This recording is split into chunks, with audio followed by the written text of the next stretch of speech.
বিষয় হলো সময় কারো একই রকম যায় না। যে গৌড় এক সময় এত সমৃদ্ধশালী ছিল, সে গৌড় এখন ভগ্ন দশায় পরিণত হয়েছে। যেদিকে তাকাবেন সেদিকেই শুধু দেখবেন বড় বড় লরি এবং সব পাথরের ব্যবসা, দুপাশে জলাশয় ইত্যাদি ইত্যাদি। চৈতন্যদেব যেহেতু বাঙালির মনে রয়ে গেছে, তাই গৌড়ও বাঙালির মন থেকে সম্পূর্ণভাবে মুছে যায়নি। তাই গৌড়ের টানে আজ আমরা চলে এসেছি। কিছুক্ষণের মধ্যে গৌড়ের যে নিদর্শন, পুরাতাত্ত্বিক নিদর্শন, তার যে ভগ্ন রূপ আমাদের সামনেই উঠে আসবে। কিছুটা যাই, গেলেই গৌড় দেখতে পাবো। তা গৌড়ে ঢুকে গেলাম আমরা।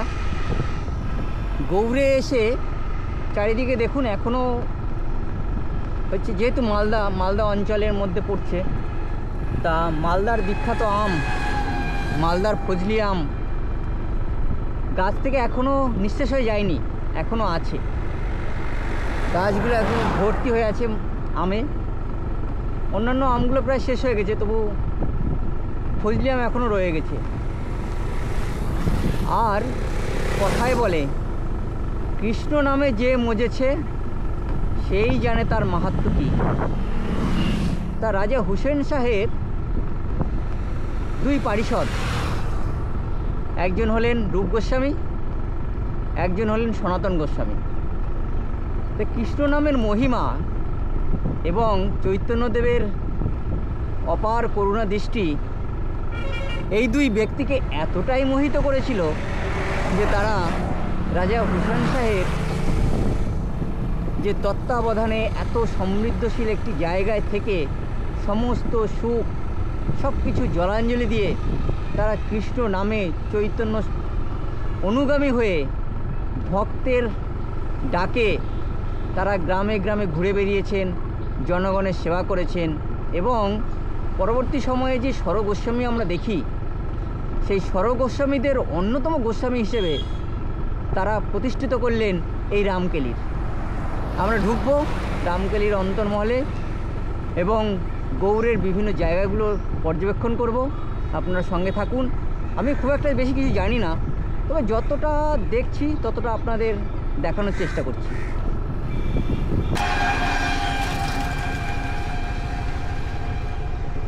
রামকেলি ধাম, আমরা ঢুকে পড়লাম রামকেলি ধামে। এখান থেকেই আমাদের আজকের গৌড় দর্শন শুরু।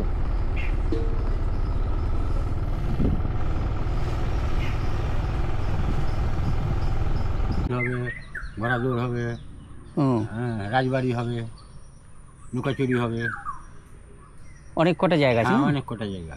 আর এই আমবাগান কত বিঘার? এটা মোটামুটি ধরেন 30 বিঘা। 30 বিঘা? তাহলে প্রচুর আম গাছ আছে তো। হ্যাঁ, এদিকে আরো ভিতরে গাছ আছে অনেক। এই যে পাহাড়ে যতবার আম দেখছেন, হ্যাঁ, সব একই মালিকের গাছ। এই পুকুরটা বাদ দিয়ে খালি। আচ্ছা, না লিজে দেওয়া না মালিকের নিজেরই? না, মালিকের, মানে বাগানটা হচ্ছে মালিকের মাটি।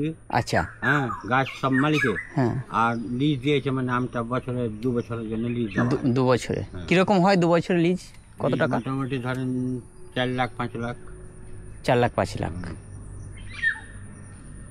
হ্যাঁ, হয়ে যাবে। তখন ভালোই মিষ্টি হয়। এখনো কাঁচা আছে, সে অর্থে এখনো হয়নি, পাকার মতো হয়নি। রাস্তা দিয়ে যাচ্ছিলাম, যাওয়ার সময় এটা দেখে আর থাকতে পারলাম না, একটু ভিতরে চলেই এলাম। এসে আপনাদের একটু দেখানোর চেষ্টা করছি যে আম যদি এইরকম হয় গাছে, কার না ভালো লাগবে।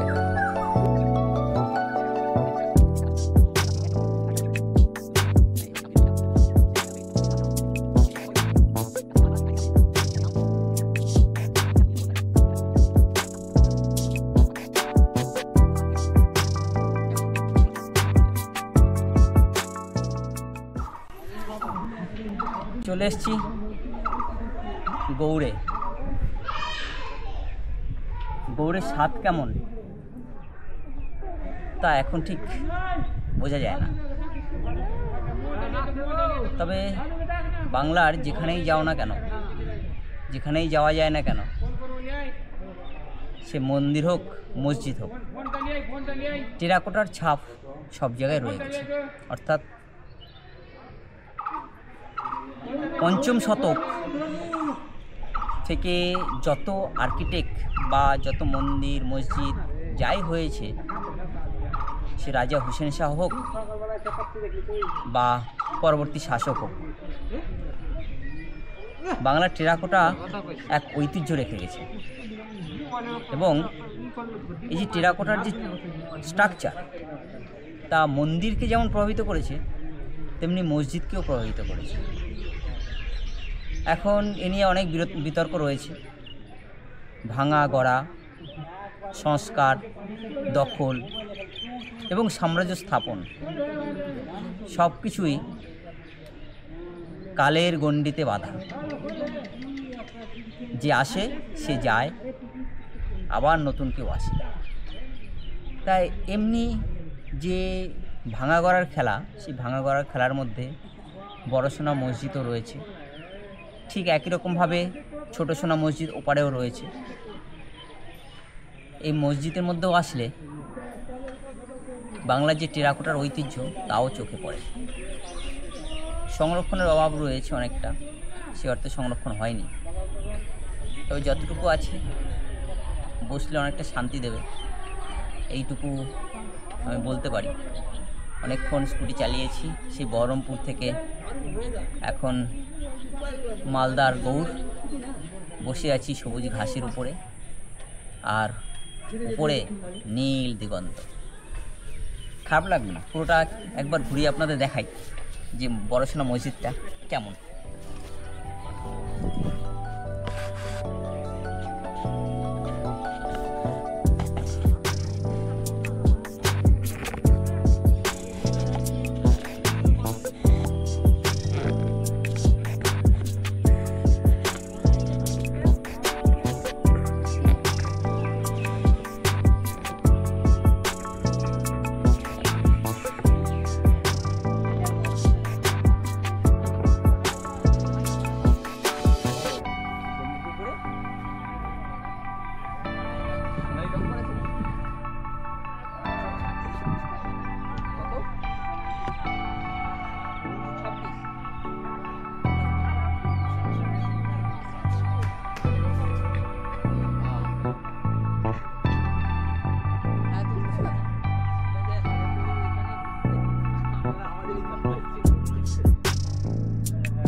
দরজা, এটা কাঠের দরওয়াজা। অ্যাকচুয়ালি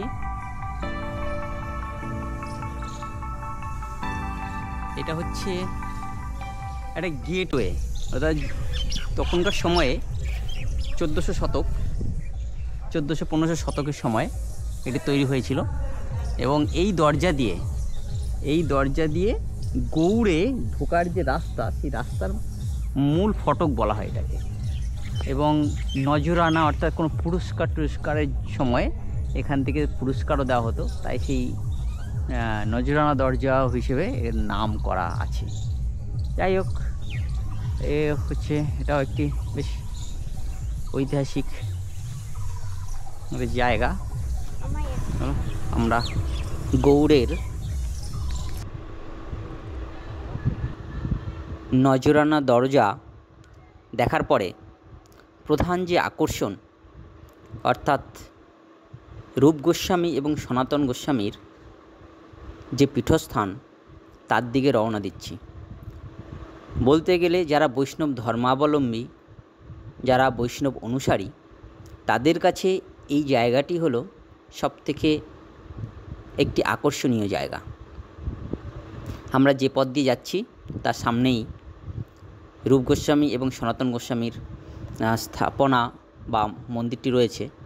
এই জায়গাটি হচ্ছে রামকেলি।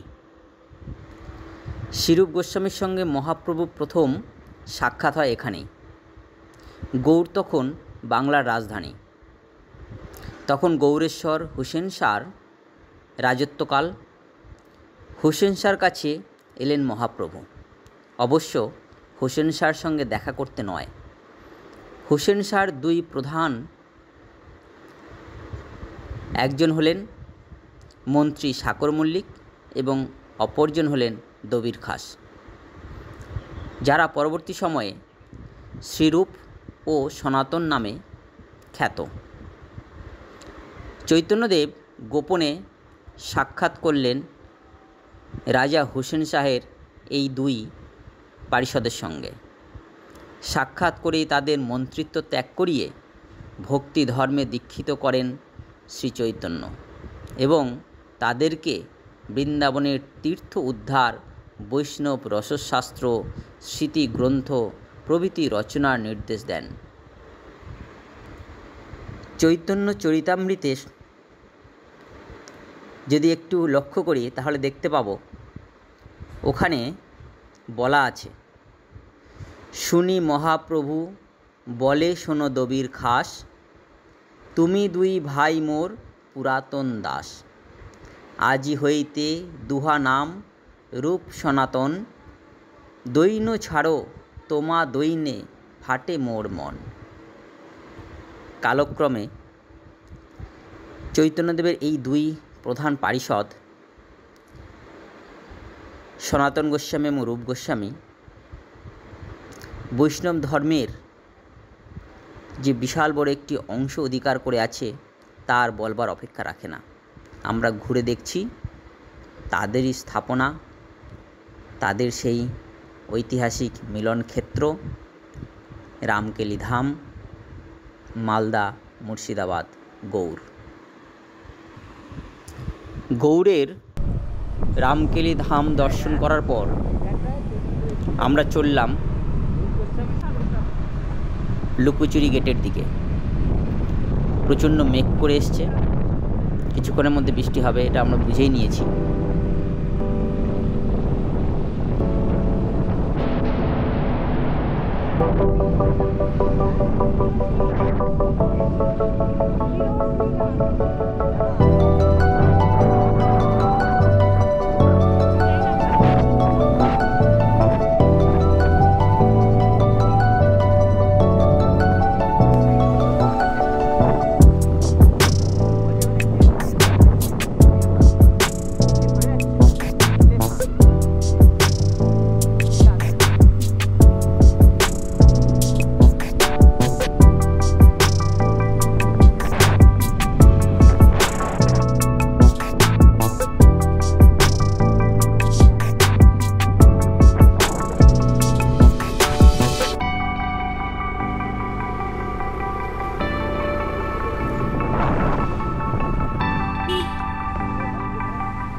না বলতে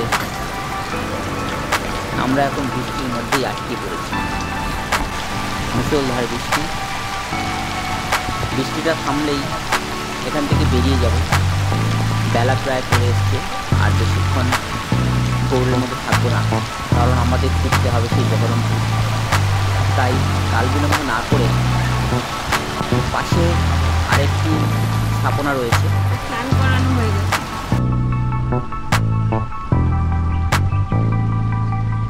এই স্থাপনাটি একটু দেখব, স্থাপনা দেখে তারপর আমরা এখান থেকে বেরিয়ে যাব। মাথায় থাক হেলমেটটা, হেলমেটটা মাথায় থাক।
গেট, তাই তো? লুকোচুরি গেটের নামকরণ বেশ ভিন্ন, মানে এখানে যে এই গেটে হ্যাঁ কেউ কাউকে দেখতে পাবে না, অর্থাৎ বহিঃশত্রু আক্রমণের সময় এই যে গেটগুলো আছে এখানে প্রহরীরা থাকে, আর প্রহরীরা থাকা অবস্থায় এখানে যদি কেউ ঢোকে তাহলে প্রহরীদের দেখতে পাবে না, কিন্তু প্রহরীরা তাদেরকে দেখতে পাবে। এবং স্বভাবত যদি শত্রু আক্রমণ হয় তারা শত্রুদের বিনাশ করতে পারবে। এই হচ্ছে লুকোচুরি গেটের বৈশিষ্ট্য। যাই হোক, আমরা এই লুকোচুরি গেট থেকে বেরিয়ে গেলাম। আজকের মতো গৌড়ের ভিজিট অর্থাৎ একদিনের যে সফর, আমাদের চকিত সফর, সেই সফর আমরা শেষ করলাম। আবার যদি কখনো বেরোই বা অন্য কোনো সময় যদি মালদায় আসি আবার দেখা হবে। এছাড়া আমরা পরবর্তী ভিডিওতে আবার আপনাদের সঙ্গে নতুন কোনো ভিডিও নিয়ে আসছি। আপনারা সঙ্গে থাকবেন। আমাদের চ্যানেলকে যাতে আরও গ্রো করা যায় বা আরও যাতে রিচ করা যায় তার জন্য সাবস্ক্রাইব, কমেন্ট এবং লাইক করবেন। আমরা আশা করব যে আপনাদের এই ভিডিওটি কিছুটা হলেও আনন্দ দান করছে।